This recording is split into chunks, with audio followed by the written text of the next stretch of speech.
They say the dead take their secrets to the grave. But what if the grave itself could speak? What if the name carved in cold stone was not an ending, but a beginning? The cemetery was silent, except for the restless whisper of the wind weaving through crooked rows of headstones. Moonlight carved pale shadows across the moss-covered markers, illuminating names long forgotten. Each stone was a story cut short, dates of birth and death, the thin line between them holding an entire lifetime. To most, it was a place of sorrow. To one man, it was a marketplace. Ethan Cross moved through the cemetery with deliberate calm. He wore black not as a sign of mourning, but as camouflage. His eyes scanned the stones with the precision of a jeweler examining gems. He wasn't searching for beauty, though. He was hunting opportunity. His gloved hand brushed against a particular stone. Jonathan Price, 1974-2019.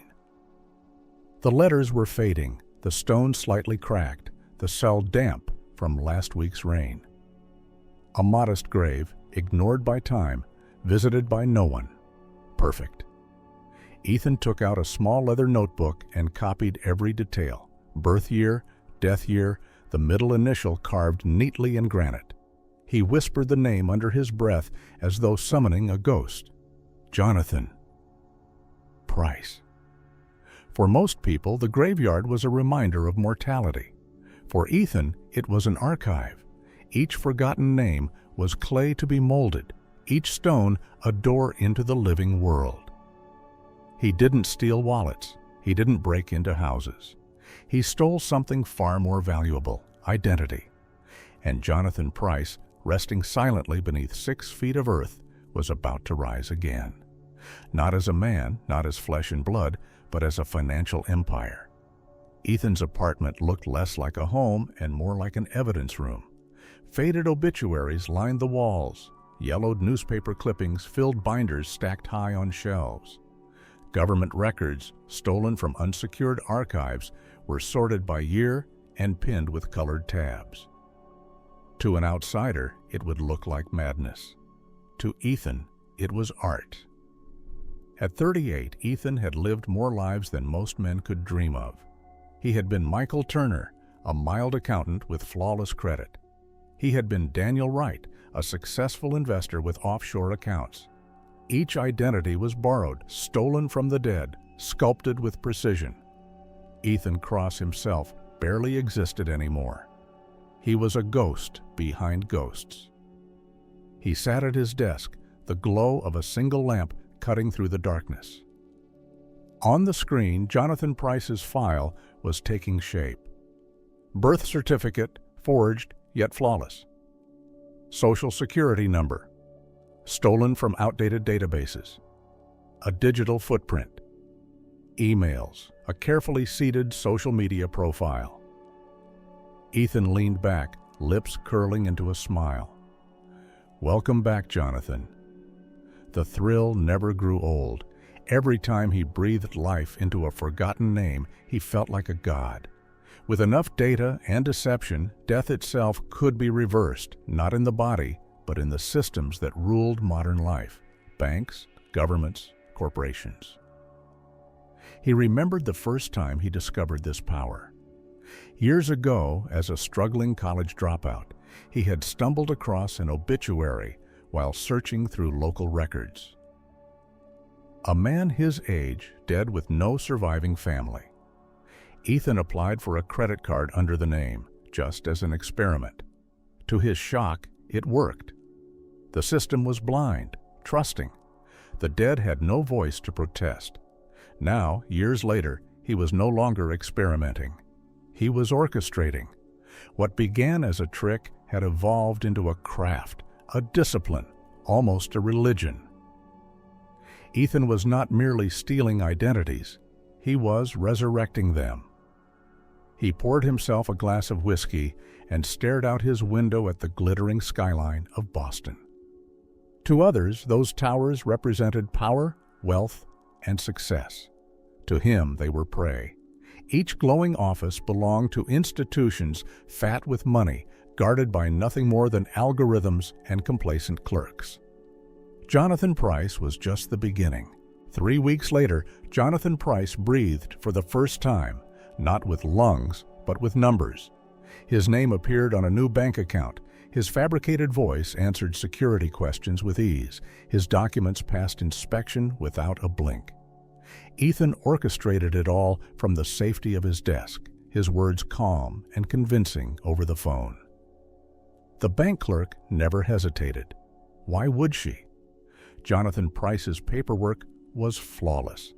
His credit history, painstakingly built from scraps of data, showed no blemishes. A model customer. The account opened in less than an hour. Money flowed like blood through a newborn vein. A small credit line first, then a card, then a loan. Nothing extravagant, nothing that might trigger alarms. Ethan was patient. He let Jonathan's financial shadow grow slowly, like a seedling in fertile soil. One day, it would be a tree, an empire. Late at night, Ethan poured another whiskey and gazed at the skyline again. He didn't envy the billionaires who lived in penthouses. He didn't want their lives. He wanted their invisibility, the ability to move millions without question, to exist in shadows, yet command empires. Beneath the damp earth of the cemetery, Jonathan Price's body rotted quietly. But in the glowing circuits of the financial world, Jonathan Price was alive, thriving, and Ethan Cross, the puppeteer, smiled in the dark. The dark web was a kingdom built without borders, and Ethan knew its back alleys better than most. Tonight, he sat in front of his screen, the glow illuminating his sharp features as lines of encrypted code rolled down. He wasn't browsing for drugs, weapons, or illicit videos. He was browsing for ghosts. A hidden forum, cloaked in anonymity, was alive with whispers. Usernames with macabre signatures traded secrets like currency. Outdated death records, stolen hospital files, even insider access to funeral home databases. It was a grotesque bazaar where every tombstone could be monetized. Ethan scrolled through offers. A user named Thanatos advertised 50 fresh death certificates from New Jersey.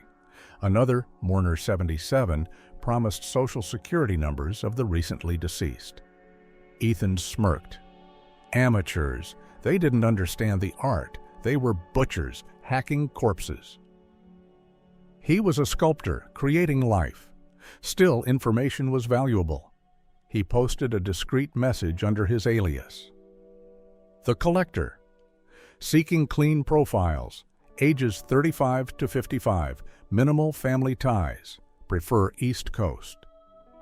Responses flooded in within minutes. Some were trash, sloppy records riddled with inconsistencies.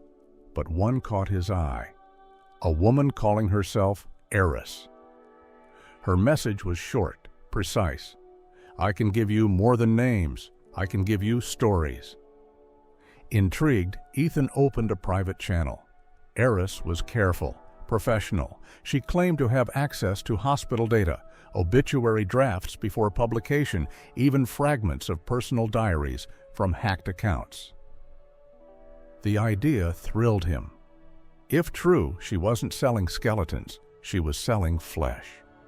For the first time in years, Ethan felt something he rarely allowed: curiosity. Who was this heiress? And why did she remind him, in a strange way, of himself? Her name, at least the one she offered, was Clara. The username Heiress was merely her mask. They met in the dim corners of encrypted calls, her voice filtered but steady. She was sharp, witty, and carried the kind of confidence only those who had already betrayed the world could possess. "Do you think you're the only one bringing the dead back?" she asked one night, her laughter low, almost taunting. Ethan didn't answer immediately. He studied the waveform of her voice on the screen, the jagged peaks and valleys. He didn't trust her, not yet. But he admired her. Clara fed him stories like breadcrumbs, hospital interns selling access, funeral home directors pocketing copies of records, grieving families who left laptops unguarded during funerals. She was a scavenger of sorrow, and she did it with elegance. One evening, she sent him a complete package: birth certificate of a woman named Margaret Elson, a series of emails hacked from her dormant Gmail, a Facebook page frozen in 2014, untouched since her passing.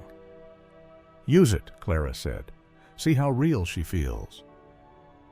Ethan tested it. Within days, Margaret Elson was breathing again, digitally flawless, socially invisible, and financially promising. He felt a rush he hadn't experienced since his first resurrection. Clara wasn't lying. She was an artist too. But artists, Ethan knew, were also rivals. He couldn't decide yet if Clara was a partner, a threat, or both. Still, he let her in. Not fully, never fully, but enough to taste the danger. And danger was addictive. Jonathan Pryce's resurrection had been modest until now. Small accounts, minor credit lines, invisible progress. But with Clara's input, Ethan felt bolder. Together, they refined Jonathan's persona, filling cracks in his story with exquisite detail. An alma mater here, a work history there. They gave Jonathan not just life, but purpose. Ethan took a calculated risk. Using Jonathan's identity, he applied for a mid-tier investment opportunity, buying into a struggling logistics company on the outskirts of Boston. Normally, such ventures required scrutiny, but Clara provided insider documents, making Jonathan appear as a silent investor with legitimate funds. The deal went through. Overnight, Jonathan Pryce wasn't just a shadow in the system. He was a businessman, a man with assets, a man the world began to notice. Ethan felt the shift. This was no longer a game of credit cards and loans.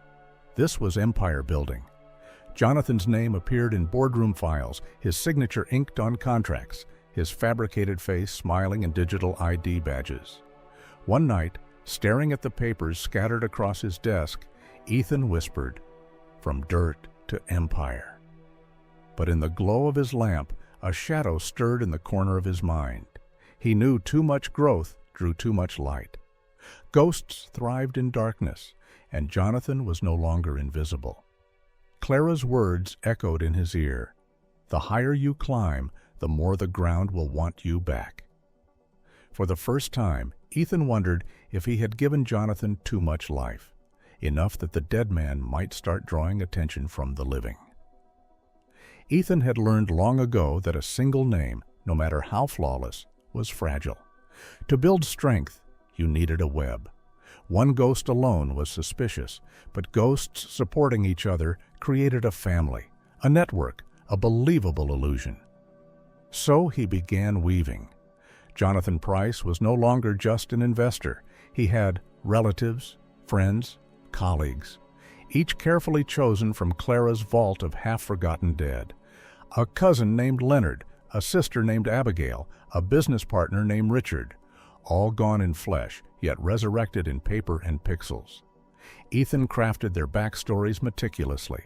Leonard's college records, Abigail's professional certifications, Richard's minor appearances in local news archives. Each thread reinforced the others, cross-referencing details until the whole network gleamed with credibility. Online, they congratulated each other on birthdays, left comments on fabricated photos, even liked posts that Clara scheduled with algorithmic precision. It was eerie, almost theatrical, a play where the actors were all corpses. One evening, Ethan stared at the family tree pinned to his wall. Each name was a gravestone.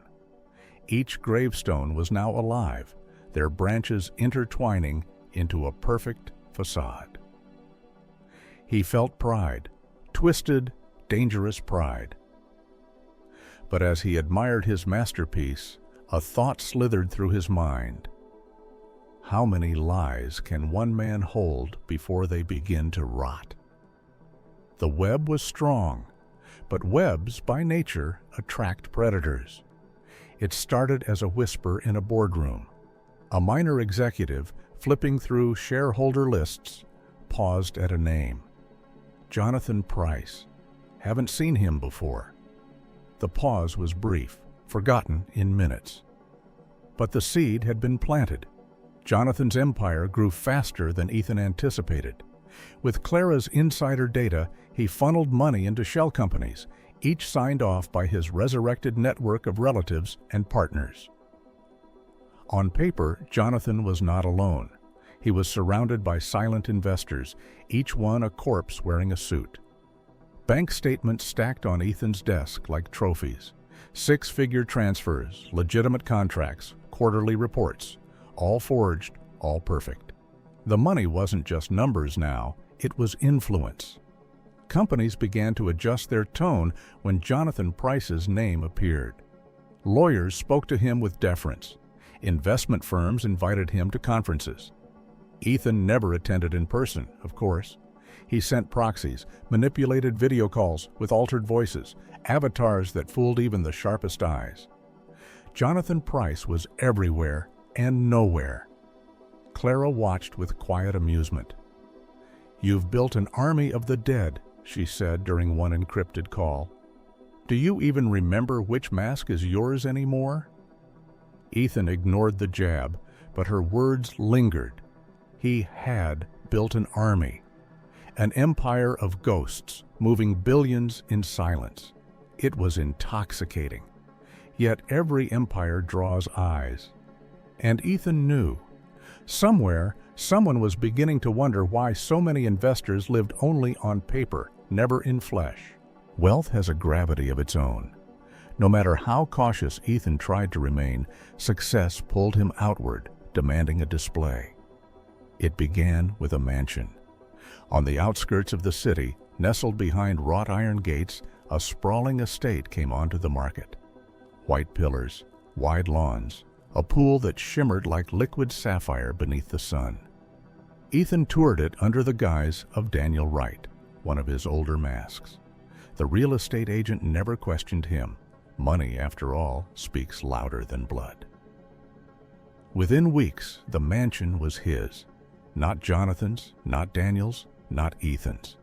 It belonged to the ghosts, purchased with funds moved by the dead.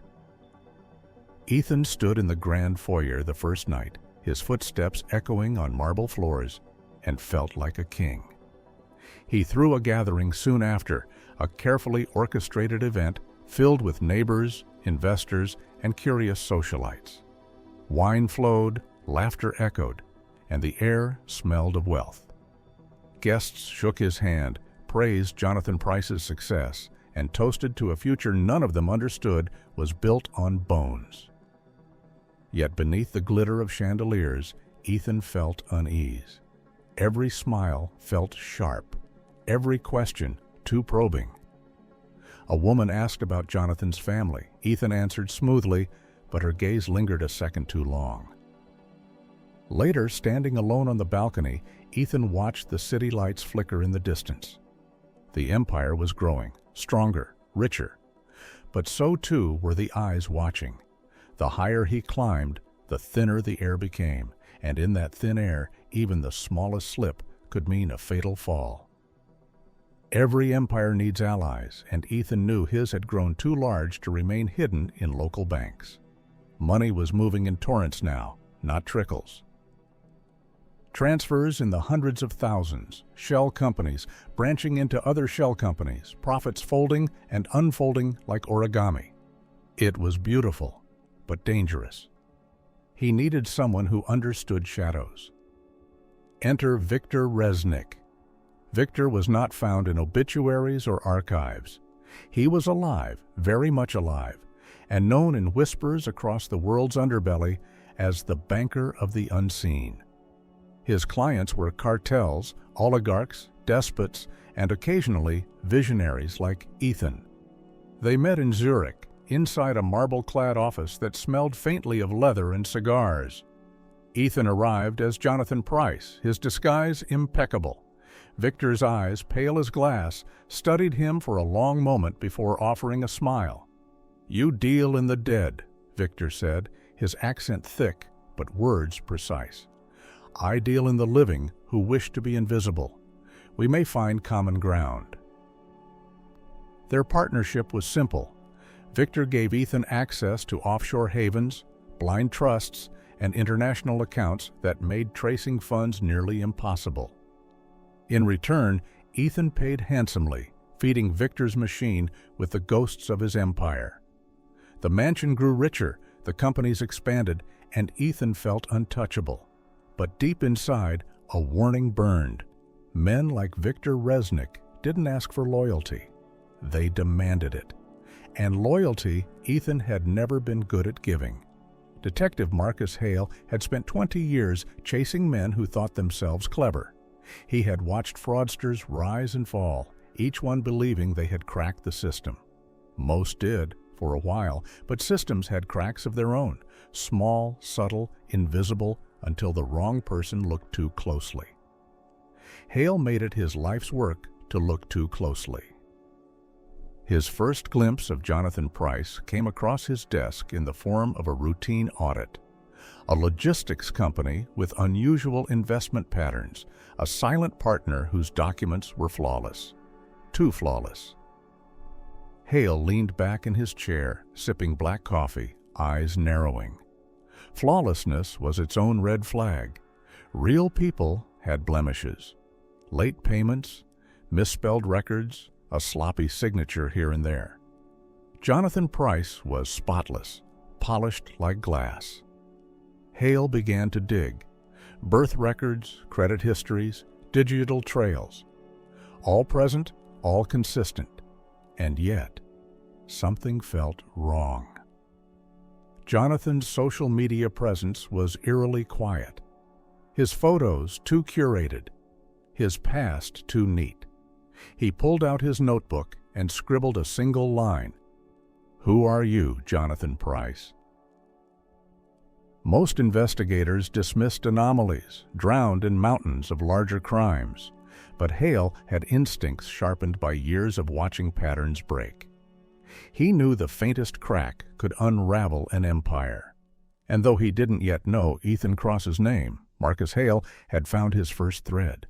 And he never let go of threads. Clara was fire, brilliant, dangerous, and uncontrollable. Ethan knew it from the beginning, but desire for her skills had blinded him. Together they had raised the dead into titans of finance. But now he felt the shift in her voice, the edge of betrayal sharpening with every word. "You're getting reckless," she told him during one encrypted call. "The mansion, the investors, Resnick, it's all too loud. Ghosts should whisper, not shout." Ethan's jaw tightened. "We are untouchable. I've built safeguards in every direction." Clara's laugh was sharp. "Safeguards fail. And when they do, I won't go down with you." The words stung more than he admitted. For weeks she grew distant, feeding him less information, testing his defenses with subtle probes. Ethan monitored her movements online, noting small leaks, breadcrumbs she seemed to leave intentionally. One night he intercepted a message meant for someone else. Clara was in contact with Victor Resnick. Worse, she was feeding him details of Ethan's operations. It wasn't loyalty Victor demanded from her, it was ownership, and she had bent. Rage boiled in Ethan's chest. He had trusted her more than anyone in years, perhaps ever. And now she was positioning herself as both partner and executioner. But Ethan Cross had survived betrayal before. He would survive this, too. The question was whether Clara would. For the first time, the empire he built on graves trembled, not from the eyes of investigators, but from the dagger of someone inside. Ethan had always prided himself on intellect over violence. He was a man of documents, signatures, digital trails. Violence was messy, unpredictable, but betrayal has a way of shifting a man's boundaries. The problem was a broker named Howard Trent. Howard had sniffed too close to Jonathan Price's dealings, asking questions Ethan didn't like. Howard thought he was clever, piecing together discrepancies in an old company's ledger. One night, he called Ethan's burner phone directly. "Mr. Price," he said, voice trembling with forced confidence, "your records don't add up. Maybe we should discuss privately." Ethan knew what that meant. Blackmail. Howard wanted money, leverage. He wanted a seat at the table of ghosts. Ethan couldn't allow it. The meeting took place in the mansion's basement, soundproofed, cold.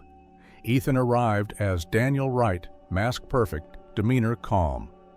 Howard's arrogance faltered when he realized no deal was coming. Ethan spoke softly, almost kindly, as he explained the truth. "You shouldn't have looked, Howard. Ghosts don't like being seen." What followed was quick, brutal, and final.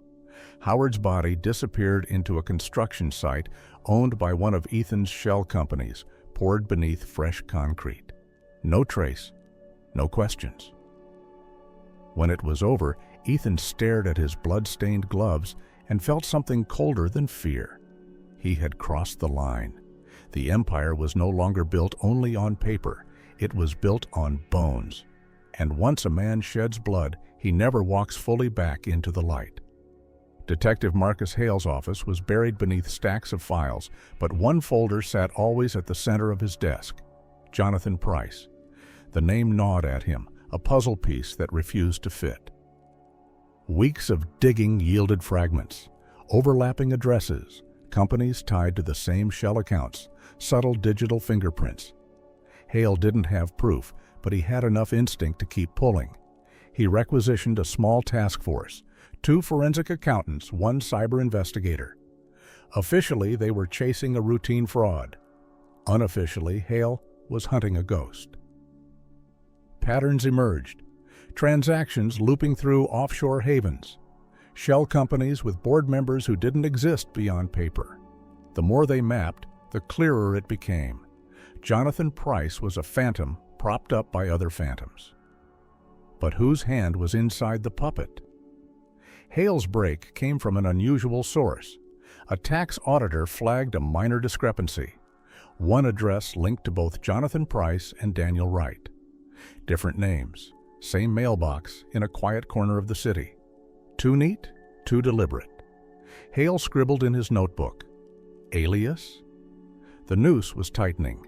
He didn't yet know Ethan Cross, but he could feel the weight of him. Somewhere out there was a man juggling ghosts.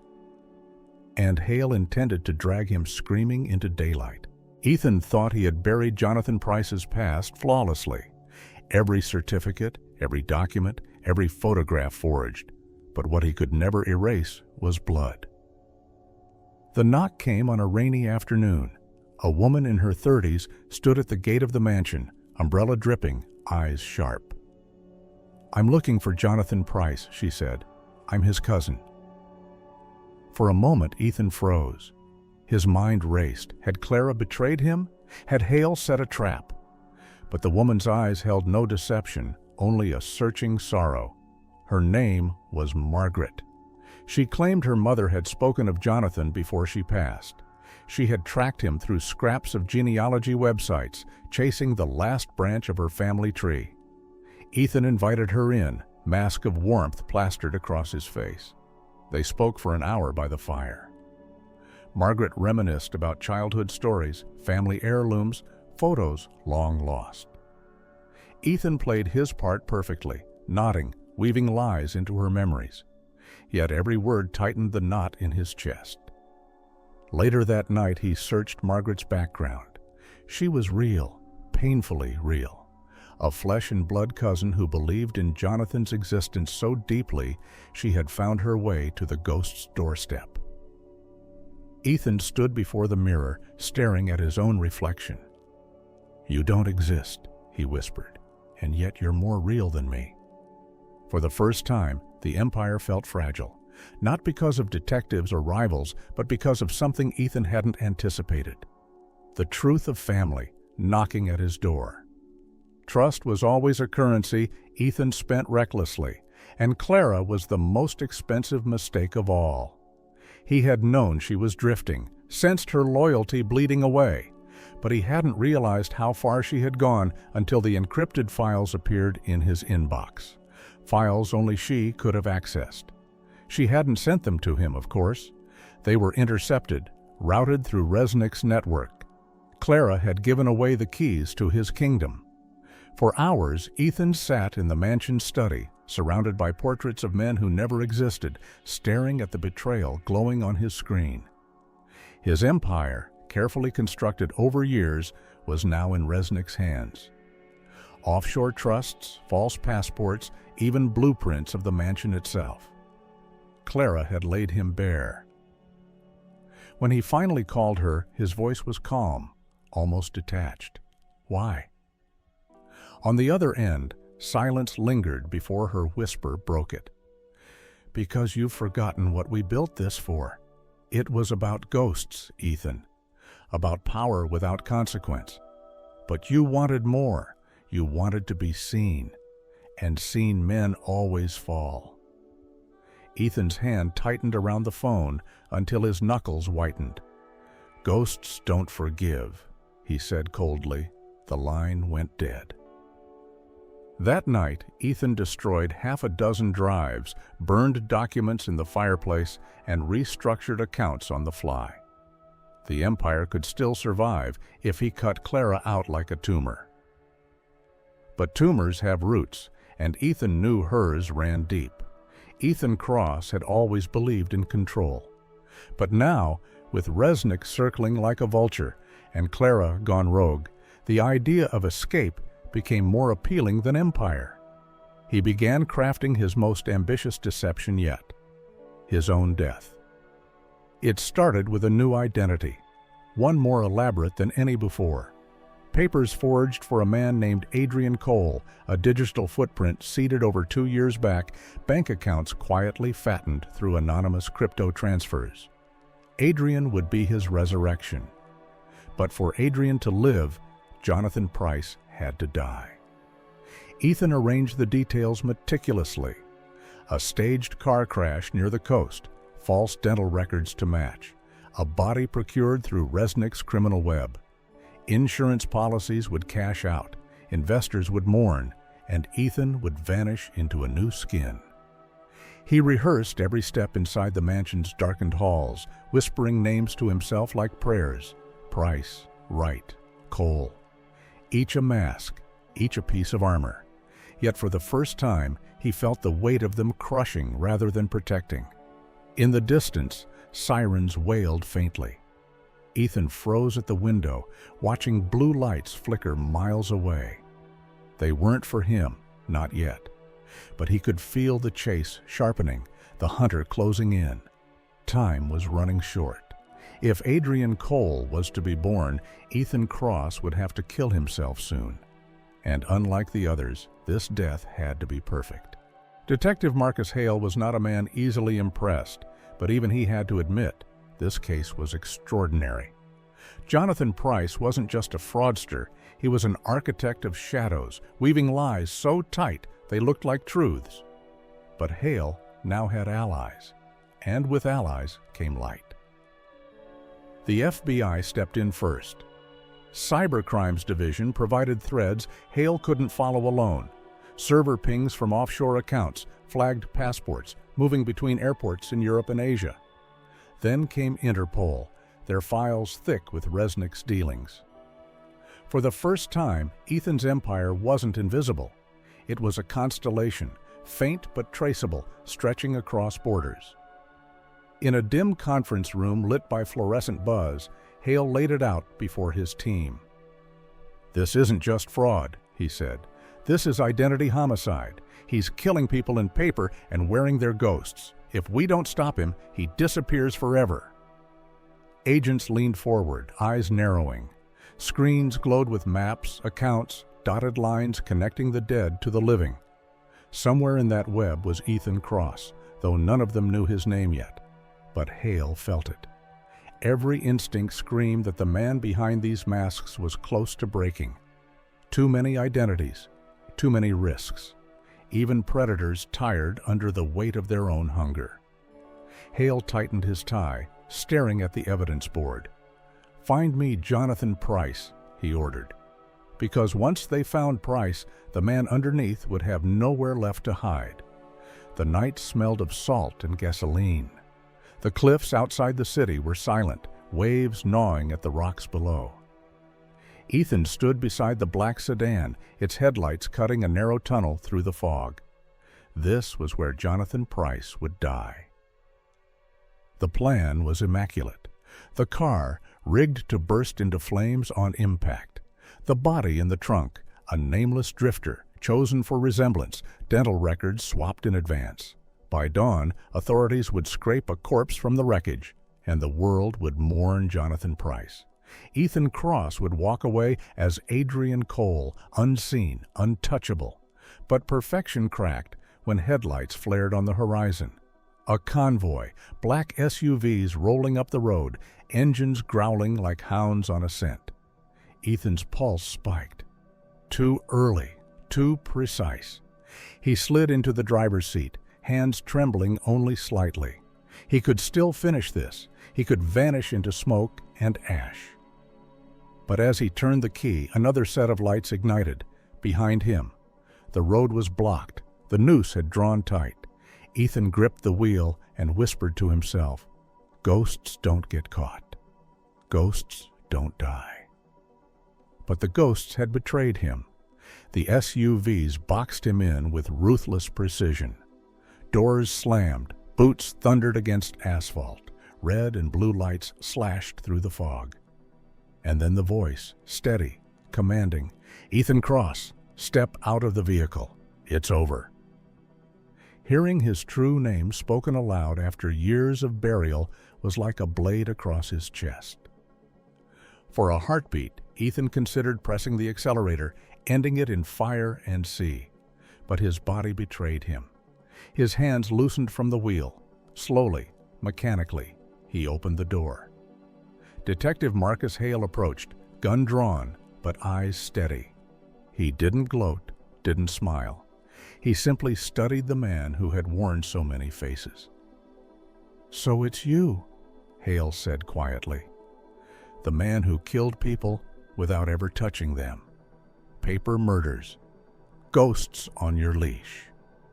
Ethan met his gaze, defiant even in ruin. "They beg to be forgotten," he replied. "I only gave them purpose." Hale shook his head. "You gave them death twice, first in flesh, then in memory." Agents swarmed, snapping cold steel around Ethan's wrists. The empire of ghosts crumbled in that instant, not with an explosion, but with the quiet click of handcuffs. For the first time in years, Ethan Cross was no one. Not Price, not Wright, not Cole. Just a man with empty eyes, dragged into the light. Months later, the trial of Ethan Cross filled headlines across continents. The identity thief of the century. The Phantom of Wall Street. The man who killed with paper. Prosecutors laid out every forged document, every shell company, every grave robbed for its name. Resnick testified in exchange for leniency. Clara vanished, her betrayal untraceable.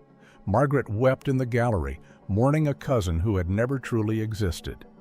The jury needed only 3 hours. Guilty on all counts. In prison, Ethan became an enigma to guards and inmates alike. He spoke little, wrote often, filling notebooks with names, sketches of signatures, imagined genealogies. He carved identities out of thin air, whispering them in the dark as though summoning companions. One night, a guard overheard him murmur, "Jonathan, Daniel, Adrian, and now, who will I be next?" The empire was gone, the ghosts dispersed, but Ethan's mind remained a labyrinth of masks. He was caught, caged, stripped of every disguise. Yet deep inside, the shadows still shifted. For some men, identity is a prison. For Ethan Cross, it was the only way to be free.